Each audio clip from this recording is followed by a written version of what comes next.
Hello everyone! Magandang buhay! Ayan, araw ng Lunes. Day off natin pero andito tayo sa Savory, andito tayo sa store.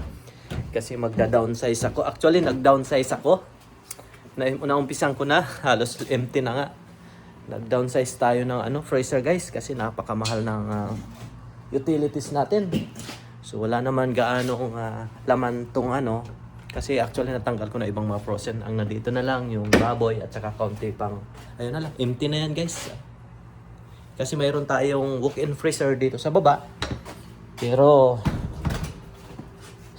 dahil ang ina-accommodate nating room dito is halos tatlo talaga, hindi halos dahil tatlo talaga ang ginagamit nating room.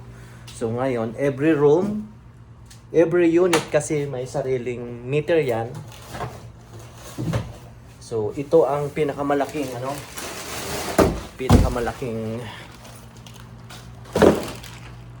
bills dito sa Unit 6 kasi nga mayroon tayong walk-in freezer. So dito pa lang binabayaran natin is 600 plus every month. So yung dalawang unit pa, yung 5 and 4, doon maliit lang kasi nga walang walk-in freezer. Lang yon, 100 plus. So bali umaabot tayo ng 1,000. Pa lang, kuryente pa lang every month dito sa Sky Time Savory. Kaya kailangan nating mag-downsize muna kasi di naman ganoon karami ang laman.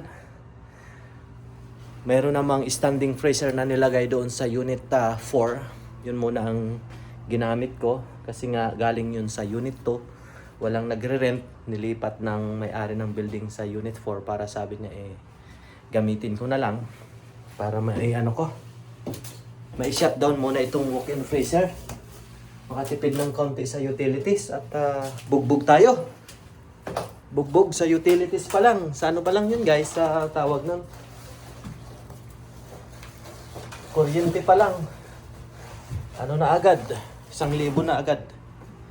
Siyempre sa mga pa natin, payroll, sa mga tao, sa mga supplies.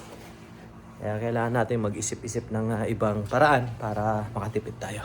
So ipakita ko sa taas yung ibang doon. Sinasabi kong pinaglagyan ng mga stocks galing dito sa walk-in freezers dito sa baba.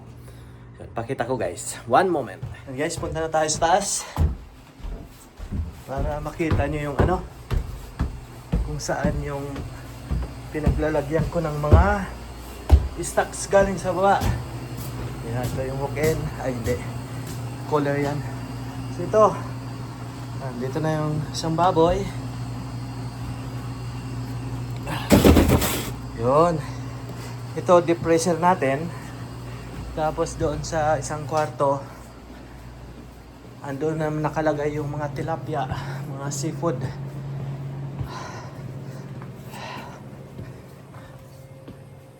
Okay guys, ito yung sinasabi kong standing freezer. Andyan lahat ng tilapia. Tapos itong isang freezer din. Actually pang ice cream to guys Ice cream freezer. Pero dito na natin nilagay yung mga galunggong, shrimp. Nandyan na.